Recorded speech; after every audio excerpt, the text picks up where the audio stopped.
কে তুমি? আমাদের সাথে এরম করছো কেন? আমি একটা খুব জরুরি কাজে নিজুমগা যাচ্ছি, দয়া করে আমাদের যেতে দাও। আমি যক্ষকন্যা, এই জলাশয়ই আমার বাস। আমার 3টি প্রশ্ন আছে, সেই 3টি প্রশ্নের উত্তর না দিয়ে তোমরা এখান থেকে এক পাও এগোতে পারবে না।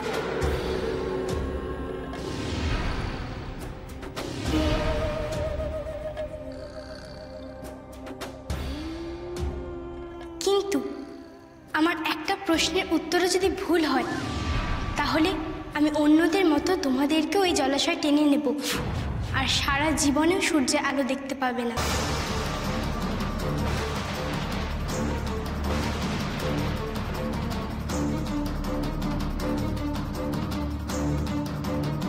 এ আবার নতুন কোন বিপদে পড়লাম আমি? কি প্রশ্ন করবে এই যক্ষকন্যা? না না, এই সময় মাথা ঠান্ডা রাখতে হবে আমাকে। এদের সবাইকেই যক্ষকন্যার হাত থেকে বাঁচাতে হবে। ঠিক আছে যক্ষকন্যা, তুমি যা বলছো তাই হবে। শুধু আমার একটা অনুরোধ আছে তোমার কাছে। কি অনুরোধ বলো?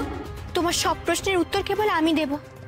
যদি না পারি বা ভুল হয়, তবে শুধু তুমি আমাকেই জলে টেনে নিও।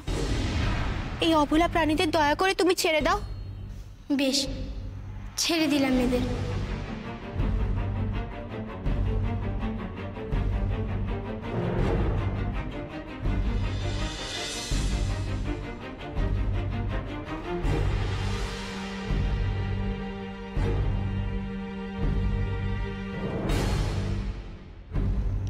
এবার আমার প্রশ্নের উত্তর দেওয়ার জন্য তুমি প্রস্তুত তো? পারো? আমি প্রস্তুত, তুমি প্রশ্ন করো। আচ্ছা, আমার প্রথম প্রশ্ন, বুদ্ধির কাজ কি?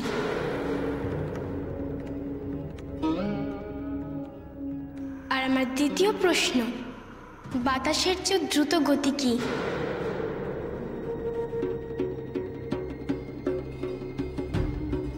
আমার তৃতীয় প্রশ্ন, কি এমন দিলে না কমে উল্টা আরো বেড়ে যায়? এমন সব কথা তো আমি জন্মেও শুনিনি, উত্তর দেব কেমন করে?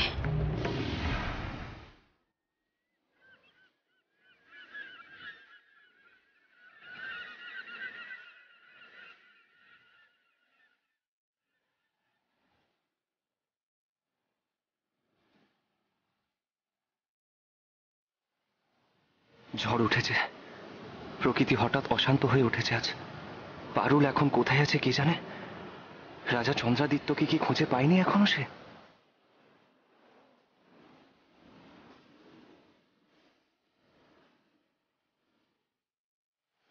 আর 2 দিন দেখি, তার মধ্যে যদি পারুল না ফেরে, তাহলে আর অপেক্ষা না করে আমাকে পারুলের খোঁজে বেরোতে হবে, বেরোতেই হবে।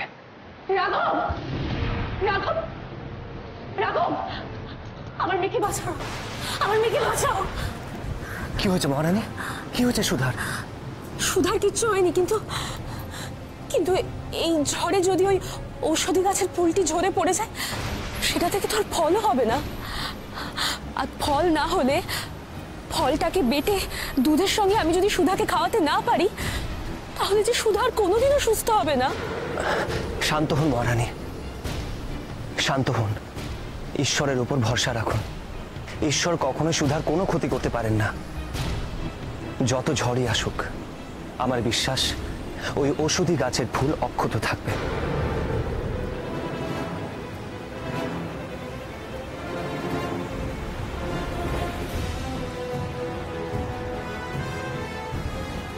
মুখে মহারানীকে যাই বলি না কেন, আমারও দুশ্চিন্তা হচ্ছে ওই ঔষধি ফুল নিয়ে।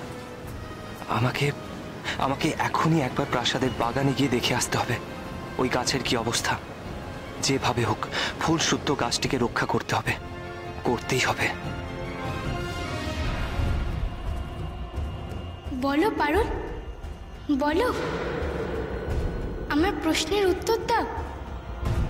তা না হলে যে আমি তোমাকে এক্ষুনি জলাশয়ের মধ্যে টেনে নেব।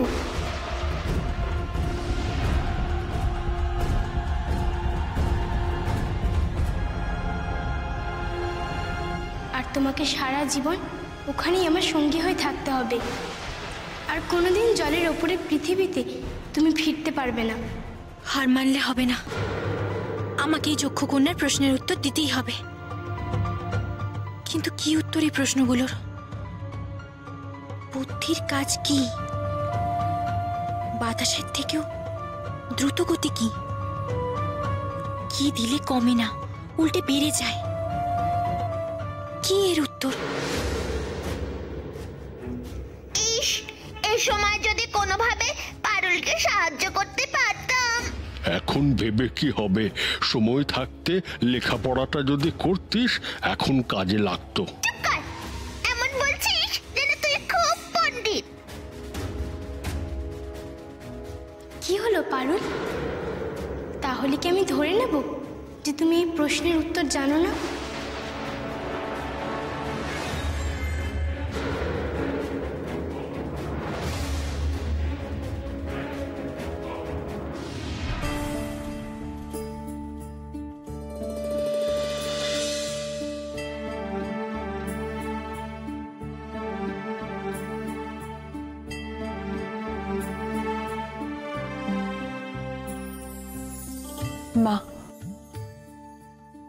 মা, আমার যাত্রা যেন শুভ হয় মা। আমি যেন পারুলের খোঁজ পাই।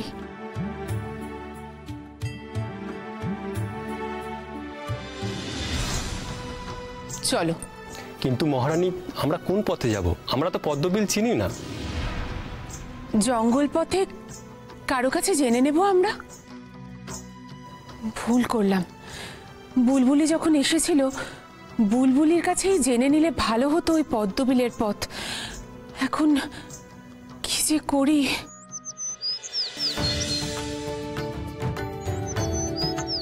এই জঙ্গলের পথে তোমরা যাতে পথ না হারিয়ে ফেলো, তাই আমি এলাম পদ্মা মা। চলো, আমি তোমাদের পথ দেখিয়ে নিয়ে যাচ্ছি। পদ্মা মা, তুমি বলে দাও বাহকদের। ওই বুলবুলি পাখিকে অনুসরণ করো, ওই বলে দেবে আমাদের পদ্মবিলের পথ।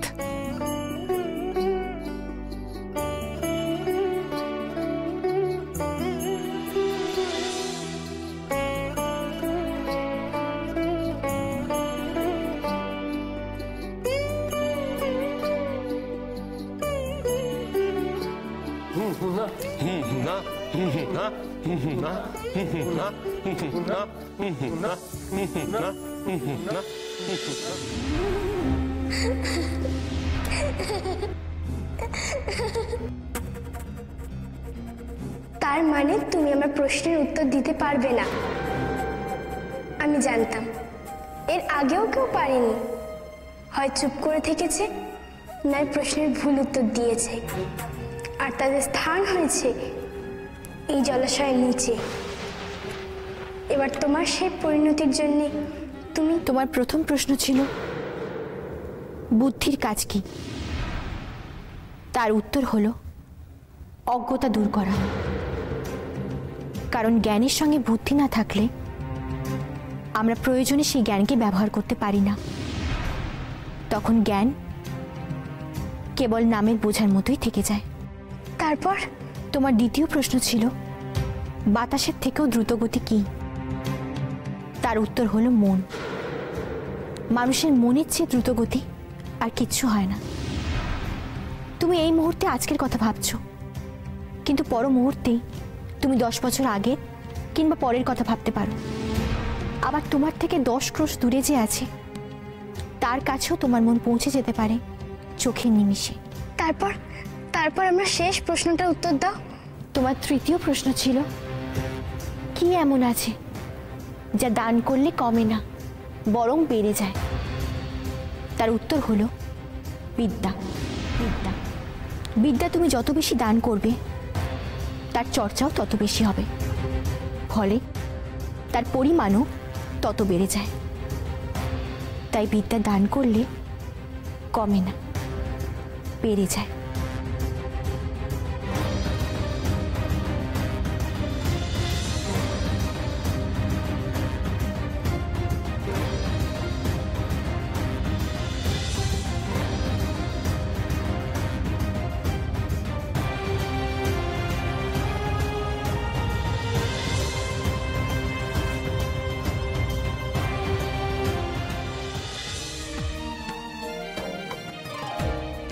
আজ আমার সাপ মুক্তি ঘটালে। এক দেবতার অভিশাপে আমি এতদিন যক্ষলোক থেকে বিতাড়িত হয়ে এই জলাশয়ে একা একা বাস করছিলাম। সেই দেবতা বলেছিলেন কেউ এসে আমার এই 3টে প্রশ্নের সঠিক উত্তর দিলে তবেই আমার মুক্তি ঘটবে, কিন্তু কেউ সঠিক উত্তর দিতে পারতো না, আর আমারও মুক্তি হতো না। তাই আমি রেগে গিয়ে তাদের সবাইকে জলাশয়ের নিচে আমার সঙ্গী করে রেখে দিতাম। কিন্তু কিন্তু আজ তুমি আমার সবকটা প্রশ্নের সঠিক উত্তর দিয়ে আমার মুক্তি ঘটালে, তার সঙ্গে বাকিরাও মুক্ত হলো।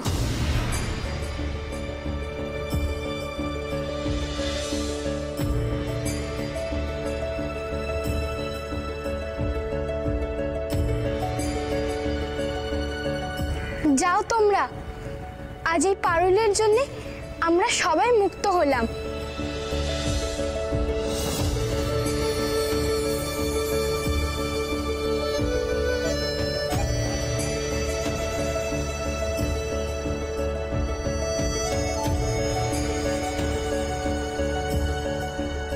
এবার আমাদের বিদায় দাও যক্ষকন্যা, অনেক দেরি হয়ে যাচ্ছে আমাদের। বিদায় বন্ধু।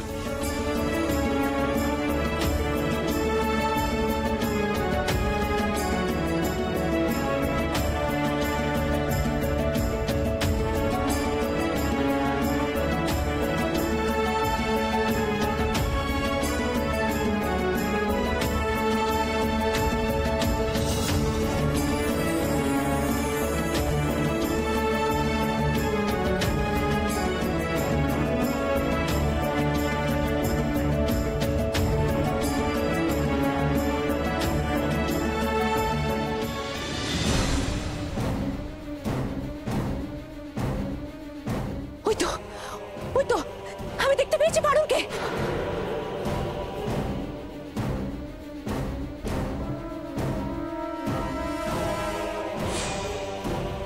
ওই যে জঙ্গলের মধ্যে দিয়ে ছুটছে সর্বনাশী পারুল।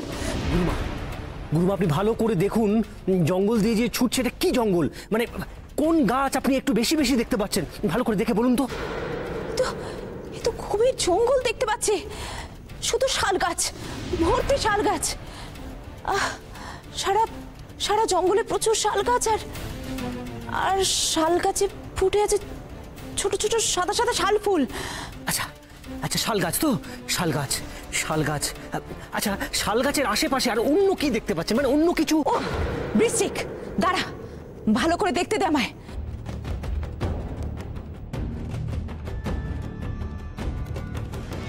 জঙ্গলের জঙ্গলের পথটা এঁকে বেঁকে গেছে। হ্যাঁ, পারুলের সঙ্গে দৌড়াচ্ছে বাঁদর, তার আগে আগে আছে কাঠবিড়ালি আর খরগোশরা, আর সামনে রয়েছে যা। কি হয়েছে কি মল্লিকা, ওরকম থামলি কেন? কি হলো, কি হলো মাতা, বলুন কি হলো?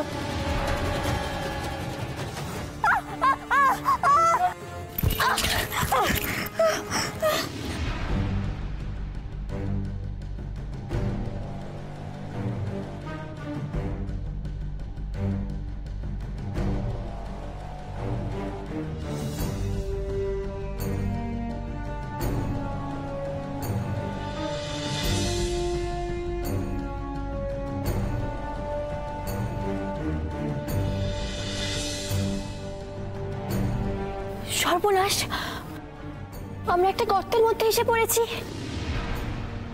বেশ গভীর গর্ত, অত উঁচুতে আমরা উঠবো কিভাবে?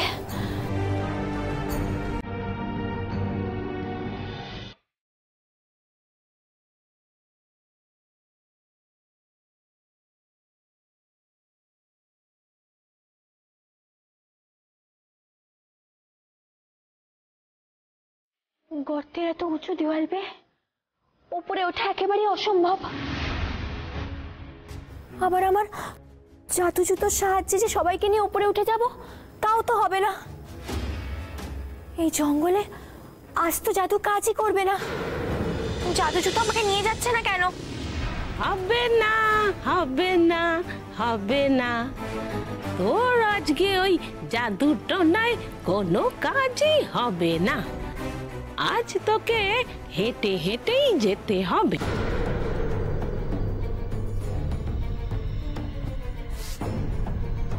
কেন ঠান্ডি? জাদু জুতোয় কাজ হবে না কেন? আমি তো এই জুতো পরে বহুবার কত জায়গায় গেছি। যখন যেখানে গেছিস গেছিস, আজ তুই এখান থেকে যেতে পারবি না। আজ এই বনে বাঁশ গাছে ফুল ফুটেছে, আর এই বাঁশ গাছে ফুল ফুটলে কোনো জাদুটো নাই আর কাজ করে না। তাহলে কি করা যায় তামাশা?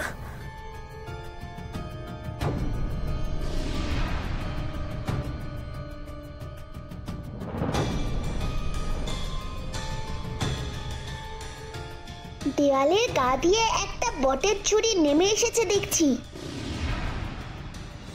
কিন্তু তাও তো মাটি থেকে অনেক উঁচুতে। তুই ওটা ধরে উঠতে পারবি না। আমি একবার চেষ্টা করে দেখি যদি ওটা লাফিয়ে ধরতে পারি।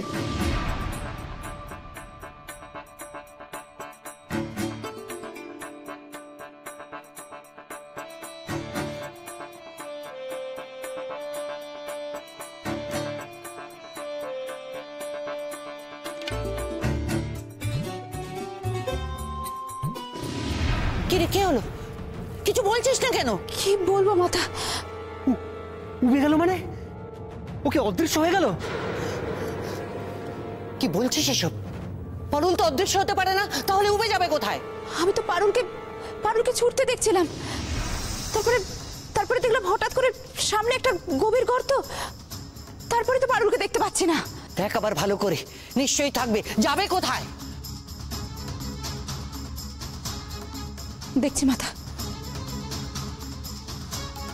আমি আমার চিরশত্রু পারুলকে দেখতে চাই, পারুলের অবস্থান জানতে চাই।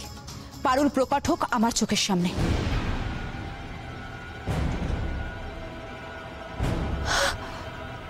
ওই তো পারুল। কোথায় আছে এখন সে? কি করছে? পারুল একটা গভীর গর্তে পড়ে গেছে। হ্যাঁ মাতা, তাই ওকে আমি দেখতে পাচ্ছিলাম না। বাঁচা গেছে, ওই গর্তে পড়ে থাকুক পরে ওই গর্তে। ভালো হয়েছে গুরুমা, ভালো হয়েছে। ওই গর্তের মধ্যে পচে মরুক।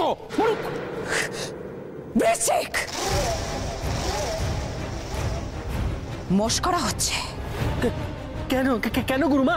তুই বোধহয় ভুলে যাচ্ছিস যে ওর সঙ্গে আমার চুনিটাও আছে। ও যদি ওই গভীর গহ্বরে পচে মরে তাহলে আমার চুনিটার কি হবে? কি করে উদ্ধার করবে ওই চুনি তুই? হ্যাঁ, আর ওই চুনিটা যদি ভেঙে যায় তাহলে আমার উপর প্রাণের কি হবে? ঠিকই বলেছিস মল্লিকা, যতক্ষণ ওই চুনিটা পারুলের কাছে আছে ততক্ষণ ওর কোনো ক্ষতি হলে সর্বনাশ হবে। তবে তুই ভাবিস না মল্লিকা, পারুল অসাধ্য সাধন করতে পারে। ও ঠিক চুনি সমেত বেরিয়ে আসবে গর্ত থেকে, আর তখন যেভাবে হোক বৃষ্টিক উদ্ধার করে নিয়ে আসবে সেই চুনি।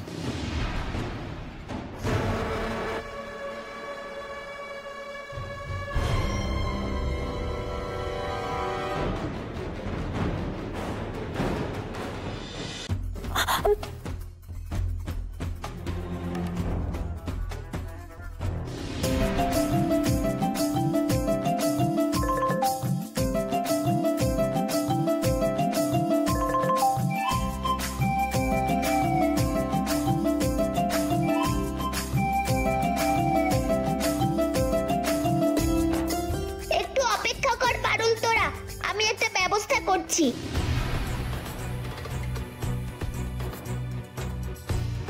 বলি ভারী কি তোর আক্কেলটা কি শুনি? এখানে উড়ে না বেরিয়ে পারুল সই কাঠবেড়ালি খরগোশ ভাইদের ওপরে তোলার ব্যবস্থা করতে পারতিস তো। মলুদা, আমি ওদের গর্ত থেকে বার করতে পারলে কি তোর বলার অপেক্ষা করতাম? আমরা দুজনে পারবো না, অন্যদের সাহায্য চাইতে হবে। তুই তোর পাখি বন্ধুদের ডাক দেখি, আমি আমার জাত ভাইদের ডাকছি।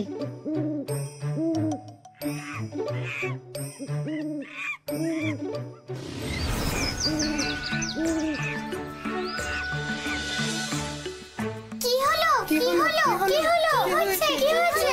কি হলো? কি হচ্ছে?